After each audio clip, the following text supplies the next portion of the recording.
नमस्कार। राजस्थानी साहित्य के ऐतिहासिक परंपरा का हम अध्ययन कर रहे हैं। अब तक हमने राजस्थानी साहित्य के आदिकाल, पूर्व मध्यकाल, उत्तर मध्यकाल और आधुनिक काल के प्रथम चरण का अध्ययन किया है। आज हम बात कर रहे हैं राजस्थानी साहित्य की काल परंपरा के आधुनिक काल के द्वितीय चरण।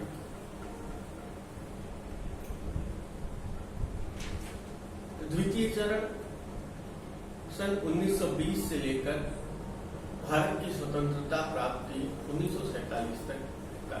प्रथम चरण 1850 से 1920 तक का। 20वीं शताब्दी के प्रारंभ में परिवर्तन की जो गूंज थी वो बहुत तीव्र होने लगी। विश्व भर में भी परिवर्तन होने लगा। रूस में क्रांति हुई और उस रूस की क्रांति का भी प्रभाव पड़ा कि लोगों का शोषण के विरुद्ध, साम्राज्यवाद के विरुद्ध, निरंकुशवाद के विरुद्ध आवाज उठाने की प्रेरणा। विश्व स्तर पर भी उपनिवेशवाद का विरोध होने लगा था। और ऐसी ही 20वीं शताब्दी के प्रारंभिक चरण में, या इसको कह सकते हैं इसके दूसरे दशक में, एक व्यक्तित्व का आगमन भारतीय राजनीति के पटल पर, इतिहास के पटल पर होता है, जिसका नाम मोहनदास करमचंद गांधी था। गुजरात में जन्मे, पले बड़े हुए और दक्षिण अफ्रीका में एक वकील के रूप में कार्य करते हुए, वहां रंग भेद की नीति से लड़ते हुए बाद में भारत आए। और भारत में भी जब उन्होंने यहाँ के शोषण, यहाँ के सामाजिक विषमताओं, यहाँ की जितनी भी राजनीतिक, सामाजिक, सांस्कृतिक विषमताएं थी, उन समस्त विषमताओं को से लड़ने के लिए उन्होंने बीड़ा उठाया। और उनकी यह भूमिका, उनका यह संदेश, उनका यह राजनीति में पदार्पण उनको युग पुरुष के रूप में स्वीकार करता है। युग पुरुष या युग नायक वह होता है जीवन के जितने पक्ष होते हैं उन समस्त पक्षों पर उस व्यक्ति के व्यक्तित्व की छाप रहती है। ऐसा मान लेते हैं कि एक केंद्र बिंदु है और उस केंद्र बिंदु के चारों ओर जैसे कोई चक्र लगाता है, ठीक गांधी का व्यक्तित्व भी ऐसा ही था, जिसमें जीवन के जितने भी पक्ष थे, देश की जितनी भी समस्याएं थी, वो उन्होंने समझना प्रारंभ किया और लोगों के समक्ष यह लगा कि यही एक ऐसा व्यक्ति है जो हमें इस समस्याओं से मुक्ति दिला सकता है। ऐसी अवस्था में वह युग पुरुष बना, आदर्श पुरुष बना और उस व्यक्ति ने अपनी भूमिका से वास्तव में लोगों की आशा को जागृत ही नहीं किया, बल्कि लोगों की आशाओं को फलीभूत किया। समाज की दृष्टि से, अर्थ की दृष्टि से, राजनीति की दृष्टि से महात्मा गांधी का योगदान अविस्मरणीय है। और यही कारण रहा कि संपूर्ण कालावधि को गांधी युग का नाम दे दिया गया। जीवन का कोई ऐसा पक्ष नहीं छूटा, जीवन का कोई ऐसा आयाम नहीं छूटा जिसे महात्मा गांधी ने स्पर्श नहीं किया और उसे अछूता रखा। और यही कारण रहा कि महात्मा गांधी के विचारों का व्यापक प्रभाव भारतीय जनमानस पर पड़ा। और वह वर्ग जो अभी तक गांधी जी के विचारों से अनभिज्ञ था, गांधी जी के विचार उस प्रचार प्रसार के में जहां नहीं आ पाए थे, वहां उन विचारों को प्रचारित प्रसारित करने का कार्य उस समय के साहित्यकारों ने किया।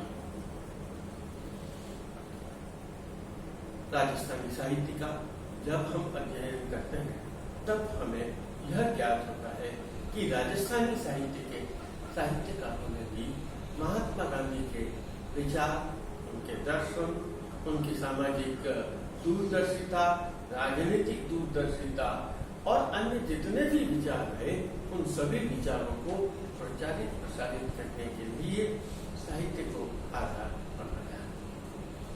वे जितने भी साहित्यकार थे, वो साहित्यकार केवल साहित्यकार नहीं थे, वे समाज सुधारक भी थे, वे राजनीतिक भी थे, राजनीतिक स्वतंत्रता प्राप्ति के लिए स्वतंत्रता सेनानी भी थे। इस तरह उन्होंने अपनी विभिन्न भूमिकाओं को निभाया और उन विभिन्न भूमिकाओं के माध्यम से लोगों में जन जागरण किया। यह जन जागरण केवल एकांकी नहीं था, वह केवल समाज से जुड़ा हुआ नहीं था, वह राजनीति से जुड़ा हुआ नहीं था, वह अर्थ से जुड़ा हुआ नहीं था, वह दर्शन से जुड़ा हुआ नहीं था। जीवन के जितने पक्ष होते हैं, उन सभी पक्षों से जुड़ा हुआ। एक व्यक्ति ने, एक विचारक ने कहा है, युग पुरुष वह होता है जिसके चारों ओर उसका जो परिवेश है, वह परिवेश उसके चारों ओर परिभ्रमण करता है। महात्मा गांधी का व्यक्तित्व ठीक वैसा ही था, जिसके चारों ओर उस समय का वातावरण परिभ्रमण करता है। उस युग की जितनी रचनाएं थी, उन समस्त रचनाओं में, चाहे वो किसी भी भाषा या साहित्य से जुड़ी हुई रही, उन भाषा और साहित्य के विचारों में वह गांधी के विचारों की छाप दिखाई देने लगी। बात हम जब राजस्थानी साहित्य की करते हैं, राजस्थान के वातावरण की करते हैं, तब सबसे पहले उन्होंने गांधी जी ने जो कहा था, शोषण के विरुद्ध आवाज। उस समय सबसे ज्यादा शोषण हो रहा था किसानों का, सबसे ज्यादा शोषण हो रहा था सामाजिक स्तर पर निम्न वर्ग के लोगों का। उस समय प्रजामंडल की स्थापना की गई और वो प्रजामंडलों में विभिन्न स्तरों पर, सामाजिक, आर्थिक, राजनीतिक स्तरों पर कार्य किया और उन कार्यों के माध्यम से उन्होंने जन जागरण किया। उन जन जागरणों में प्रारंभ में जो उद्देश्य रहा, वह शोषण के विरुद्ध आवाज उठाने का रहा। किसान आंदोलन बहुत हुए, क्योंकि सबसे ज्यादा जो त्रस्त था, वो त्रस्त था यहाँ का समाज। और इस का श्रेय राजस्थान में जाता है विजय सिंह पथिक।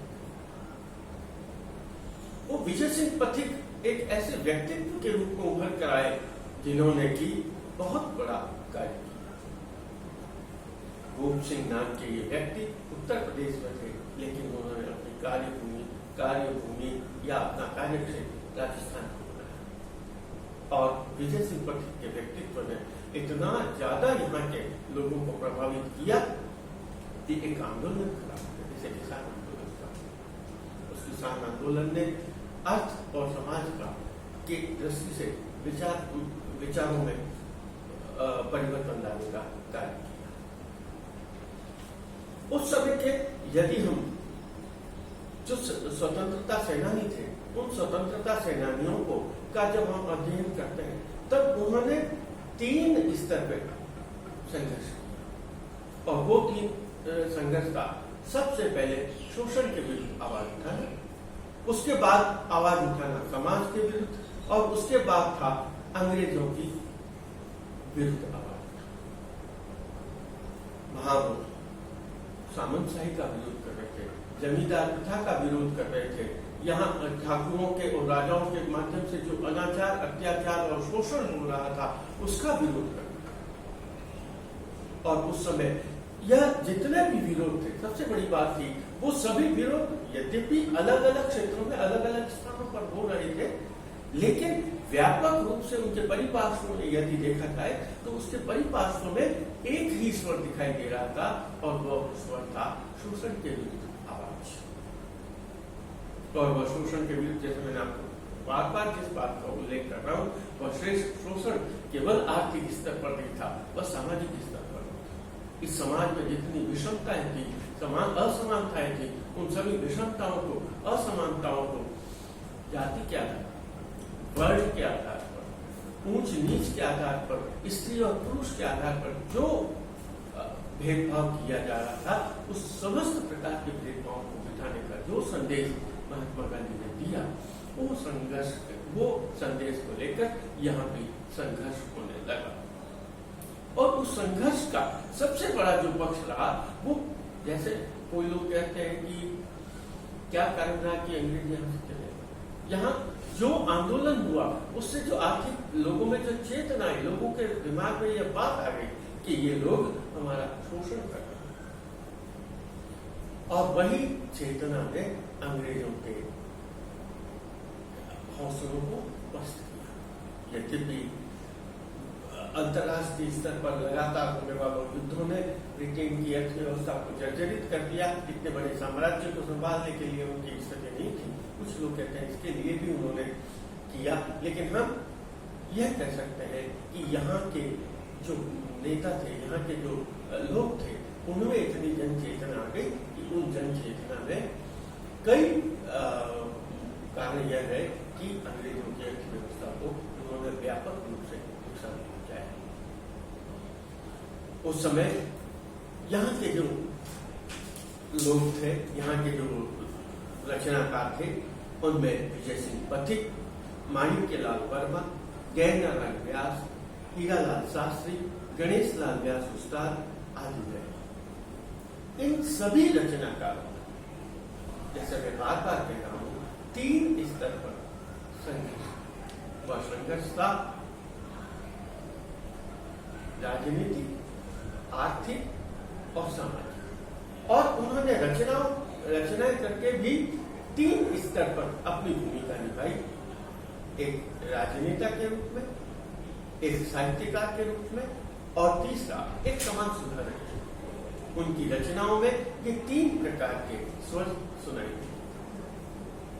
गांधीवादी विचारों को आगे बढ़ाने में एक महत्वपूर्ण कवि थे, जिन्होंने भी अपने विचारों से, अपने भावनाओं से गांधी के दर्शन को आगे बढ़ाया। ऐसे रचनाकारों में उदयराज उज्ज्वल को बहुत प्रमुखता है। उन्होंने अनेक अलग अलग नायकों को आधार बनाकर, उनके चरित्रों को आधार बनाकर अनेक रचनाएं, नेहरू शतक, गांधी शतक, सुभाष नेताजी शतक, इस तरह की रचनाएं लिखी। तो इन रचनाओं के माध्यम से भी उन बड़े बड़े जो विचारक थे, उनकी भावनाओं को आगे बढ़ाने का प्रयास। उन्होंने मातृभूमि के प्रति प्रेम भाव जागृत किया। एक और रचनाकार जो चारण शैली की परंपरा में रहे, नाथू सिंह पियारिया, एक ऐसे ही रचनाकार रहे जिन्होंने अनेक वीर रचनाकारों को और अनेक वीरों के जीवन को आधार बनाकर एक वीर सत्सई का लेखन किया। वीर सत्सई के साथ साथ यहाँ एक मेवाड़ क्षेत्र में यह विचार है कि जब तक हम अपनी पुरातन संस्कृति को नहीं पढ़ पाएंगे, जब तक हम अपने पुराने ग्रंथों को नहीं पढ़ पाएंगे, तब तक हमारा भारतीयता का गौरव जागृत नहीं होगा। हमें अपने देश के प्रति, अपनी संस्कृति के प्रति, अपनी मातृभूमि के प्रति वह भाव जागृत नहीं होगा। उस भाव को जागृत करने का कार्य, समाज में नैतिकता को बढ़ाने का कार्य और हमारी पुरातन संस्कृति के प्रति भाव जागृत करने का कार्य महाराजा चतुर सिंह ने किया। उन्होंने ये कहा कि हमें महाभारत पढ़नी चाहिए, हमें रामायण पढ़नी चाहिए, हमारे जीवन में जितनी गीता है उनका अध्ययन करना चाहिए। हमारे जीवन का जो ह्रास हुआ है उसका प्रमुख कारण यह है कि हम अपने उस भारतीय साहित्य और संस्कृति से विमुख हो गए। जब तक हम इस भारतीय साहित्य और संस्कृति के से विमुख रहेंगे, तब तक हमें आजादी नहीं मिल पाएगी। इसी समय गद्य परंपरा का भी विकास हुआ। शिवचंद्र भरतिया एक ऐसे गद्यकार रहे जिन्होंने सामाजिक विषमताओं को उठाया। समाज में जुआ, समाज में दहेज प्रथा, समाज में जो पाठ का खेला जाता था, समाज में जो पर्दा प्रथा थी, समाज में जो दहेज था, स्त्रियों को जो निम्न दृष्टि से देखा जाता था, उस समय उन्होंने उन रचनाओं के माध्यम से जो वृद्ध विवाह किया जाता था, बाल विवाह किया जाता था, इन समस्त समस्याओं को उठाया और उन समस्याओं को उठाकर अपनी रचना 1903 में उनकी पहली रचना सामने। तो इस तरह से देखिए कि काव्य और गद्य और पद्य दोनों के ही माध्यम से उस युग के रचनाकारों ने अपनी महत्वपूर्ण भूमिका निभाई। और उसके बाद जब राजनीतिक दृष्टि से देखें 1941-42 का जब काल था, जब भारत छोड़ो आंदोलन हुआ, जब स्वदेशी आंदोलन शुरू हुआ, उन सभी स्वदेशी आंदोलनों के साथ, भारत छोड़ो आंदोलनों के साथ राजस्थान में बहुत व्यापक स्तर पर विरोध हुआ। अंग्रेजों गांव के छोटे छोटे गांवों में, छोटे छोटे कस्बों में, शहरों में एक गांधी जी के विचारों की बहुत लहर फैल गई और वो लहर फैलाने का कार्य इन रचनाकारों ने किया। यद्यपि साहित्य के इतिहास की काल अवधि में यह केवल 27-30 सालों का काल रहा, लेकिन इस काल अवधि में जितने साहित्यकार थे, उन साहित्यकारों ने अपनी भूमिका से राजस्थानी साहित्य की आधुनिक काल में अपनी विशिष्ट पहचान बनाई और राष्ट्रीयता का भाव जो राजस्थानी साहित्य की विशेषता रही, उस राष्ट्रीयता के भाव को समझाने का प्रयास किया। और यह श्रेय उन साहित्यकारों को, समाज सुधारकों को दिया जा सकता है जिन्होंने राजस्थान में जन चेतना फैलाने का, गांधी जी के विचारों को फैलाने में अपनी महत्वपूर्ण भूमिका निभाई।